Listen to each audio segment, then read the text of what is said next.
Shocking होती है। How is this possible, मुमकिन कैसे है? साहिब अक्ल और अक्ल सलीम रखने वाले लोगों के लिए याद रखिएगा, हमेशा बात काफ़ी होती है, इशारा काफ़ी होता है, वरना इंटेलिजेंट लोग, ज़हीन लोग कहते हैं कि अन्नी को किसी ने हज फड़ाया सी, अंधी को ना, उसने कहा था पता नहीं गाजर है कि मूली, हालांकि था कुछ और। तो साहिब अक्ल के लिए इशारा काफ़ी है। तो साहिब अक्ल और अक्ल सलीम यहाँ पर जो सरकार है उनके लिए छोटी सी गुजारिश है कि तुमने ग्राफ दिया, जिस ग्राफ के मुताबिक दुनिया में 5% लोग सेहतमंद हैं, 20% लोग बीमार हैं, 75% लोग नीम बीमार हैं, नीम तंदुरुस्त हैं, ना वो हिल है ना वो कुकड़ है, ना वो ही है ना वो शी है, वो कोई और ही मखलूक है, वो ना सेहतमंद है ना बीमार है, दरमियानी लड़ी में खड़े हैं। अगर सेहत को कंट्रोल करते हैं उस्मान हैदर भाई तो वो बंदे सेहतमंद हो जाते हैं, अगर सेहत को वो मेंटेन नहीं रखते, मतलब बिल्कुल उसी तरह रूटीन में रहते हैं, तो वो बंदे इन फ्यूचर बीमार हो जाते हैं। अब पूरी दुनिया में 2 बड़ी इंडस्ट्रीज़ हैं जो इस वक्त हेल्थ पे काम कर रही हैं। 2 बड़ी इंडस्ट्रीज़ हैं इस वक्त जो पूरी दुनिया में हेल्थ पे काम कर रही हैं। उनमें पहले नंबर पे आती है इलनेस इंडस्ट्री और दूसरे नंबर पे आती है वेलनेस इंडस्ट्री। इलनेस इंडस्ट्री वो इंडस्ट्री है जो काम करती है बीमार लोगों पर, और बीमार लोग WHO के मुताबिक टोटल 20% है। बात समझ आ रही है? इलनेस इंडस्ट्री वो इंडस्ट्री जो बीमार लोगों पे काम करती है, और बीमार लोग टोटल कितने परसेंट है? 20% है। अब इलनेस इंडस्ट्री के जो प्रमोटर हैं, जो डिस्ट्रीब्यूटर हैं, जो इसको प्रमोट करते हैं, जो इसकी जो नुमाइंदगी करते हैं, रहनुमाई करते हैं, उनमें आ जाते हैं हज़रत किबला डॉक्टर साहब, किबला इज़्ज़त इमाम काबिल कत्ल काबिल एहतराम वाजिबुल कदर वाजिबुल एहतराम हकीम साहब, जो इसके प्रमोटर हैं, जो इसके डिस्ट्रीब्यूटर हैं।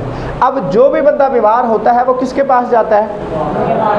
आवाज़ थोड़ी कम आ रही है सारे, मेरे ख्याल में रोज़ा वैसे हम सबका है, अगर थोड़ा बहुत ज़ोर लगाएंगे तो इंशाल्लाह लगेगा नहीं, अल्लाह खैर करेगा ना। तो किसके पास अवामुन नास जाती है जनाब? डॉक्टर के पास जाती है। डॉक्टर साहब क्या रिकमेंड करते हैं? मेडिसिन।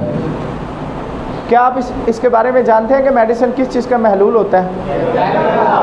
केमिकल का महलूल होता है। चलें जी, हम इस बात से भी एग्री कर लेते हैं, केमिकल का महलूल होता है। क्या आज तक कोई बंदा डॉक्टर साहब के पास जाकर मेडिसिन लेने के बाद किसी डिज़ीज़ का हल निकाल पाया है?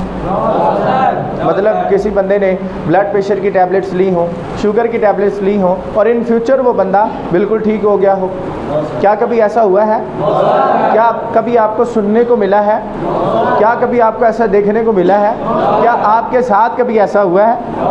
ना हमारे सुनने में आया, ना देखने में आया, ना कभी हमारे सामने हुआ है।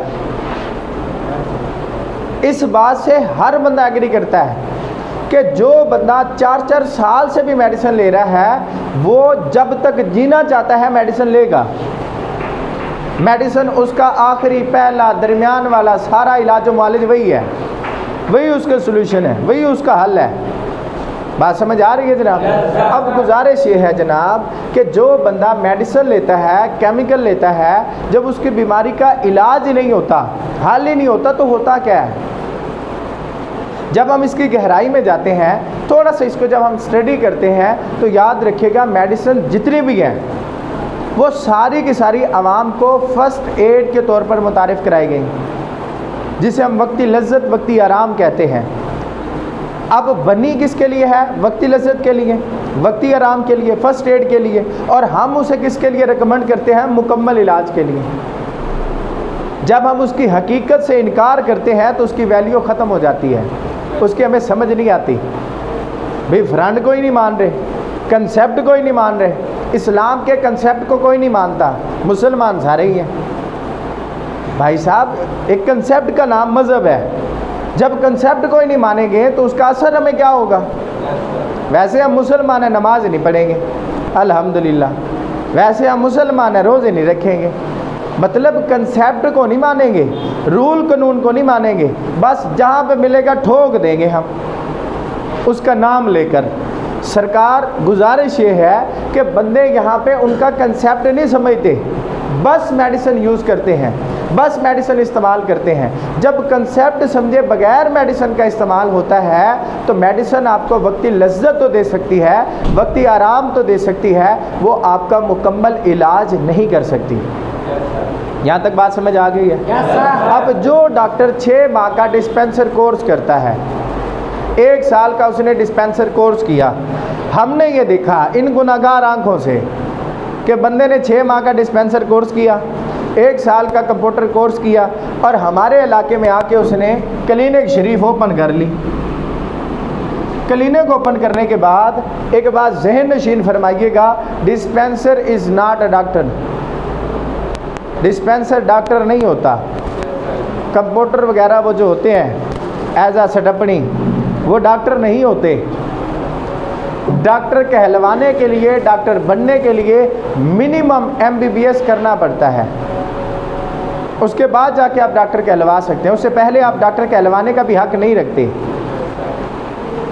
बात समझ आ रही है? लेकिन हमारे इलाके में तो माशाल्लाह निज़ाम ही चेंज है। डिस्पेंसर गलती निकाल रहा है किसकी?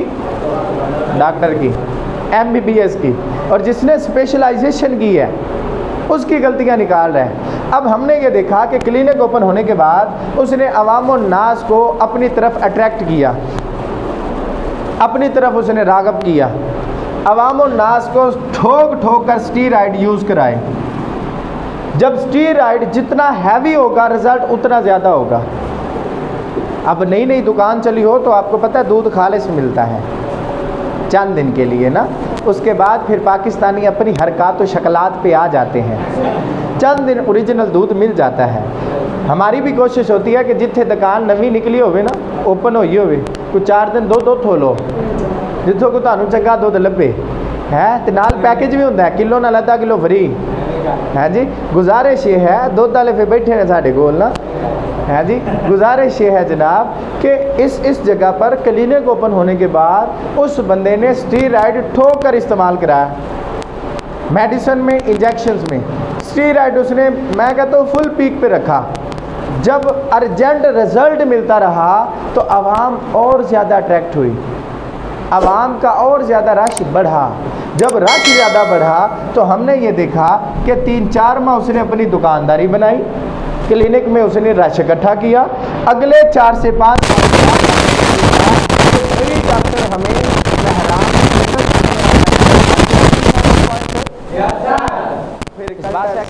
फिर GLI XLI और बढ़ते बढ़ते डॉक्टर पिंड दे डॉक्टर जमीना लई फिरते ने, प्लाट शरान लई फिरते ने। वजह क्या है? 5 रुपए वाला इंजेक्शन जब 150-200 रुपये में ठुकेगा, ज़मीन तो ना चाहते हुए भी आ जाएगी, हैं जी। गड्डियाँ तो फिर होनियाँ ही होनियाँ ने, ठीक है। और रश माशाल्लाह इतना, मार्केटिंग उनकी फ्री होती है। एक बुढ़ी ठीक हो जाए तो पूरा पिंड ओदा मुरीद है। बुढ़ी ने जिथे बहना वे उन्हें की गल करनी है, डॉक्टर होवे तो इज्जत होवे, ऐसा इंजेक्शन लांदा वे आराम आराम से पता नहीं लगता। उन्हें मार्केटिंग कराती होगी, ओदा इवें समझो कमर्शियल चल गई, पूरा पिंड ओदा मरीज, पूरा और डॉक्टर साहब अल्लाह करे 1-2 दिन के बाद फिर ज़रूरत पड़ेगी। कभी आपने डॉक्टर से नहीं सुना होगा ये मेडिसिन ले ले, अल्लाह खैर करेगा इंशाल्लाह दोबारा आने की ज़रूरत नहीं पड़ेगी, बल्कि आपको ये तलकीन फरमाएंगे, सरकार आज ले लो तो कल फिर चेकअप कराइयो। ऐसा है, ऐसा देखने को मिला। तो जनाब उनकी दुकानदारी है, दुकानदारी भी तो चलानी चाहिए ना। अब अगली गुजारिश समझिएगा, दुनिया में एक और इंडस्ट्री है जिसको हम वेलनेस इंडस्ट्री के नाम से जानते हैं, न्यूट्रास्यूटिकल इंडस्ट्री के नाम से जानते हैं। पहले इसके कंसेप्ट को समझिए, इसका कंसेप्ट क्या है जनाब, तवज्जो से बात समझिएगा। ये कहती है सबसे पहले ना जानना हमें ये चाहिए कि बंदा बीमार होता तो होता क्यों है, बंदा बीमारी की तरफ जाता है तो जाता क्यों है, रीज़न क्या है, वजह क्या है। जब इसकी तहकीक और तस्दीक की गई तो मेन 4 चीज़ें सामने आई जिन वजह से बंदा बीमार होता है। उनमें मेन 4 फैक्टर्स हैं।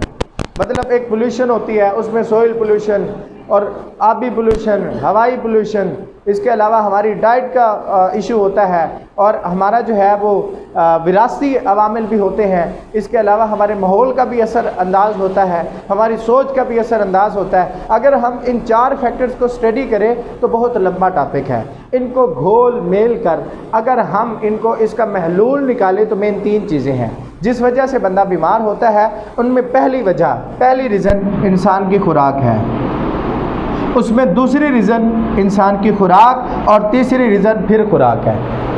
तीन की तीन रीजंस इंसान की मेन फैक्टर्स अगर हम देखें तो तीनों की तीनों वजूहात इंसान की खुराक है। या तो उसकी खुराक साफ़ नहीं होती, या उसकी खुराक पूरी नहीं होती, या उसको खुराक लगती नहीं है। तीन वजूहात होती हैं, चौथी वजह है ही कोई नहीं।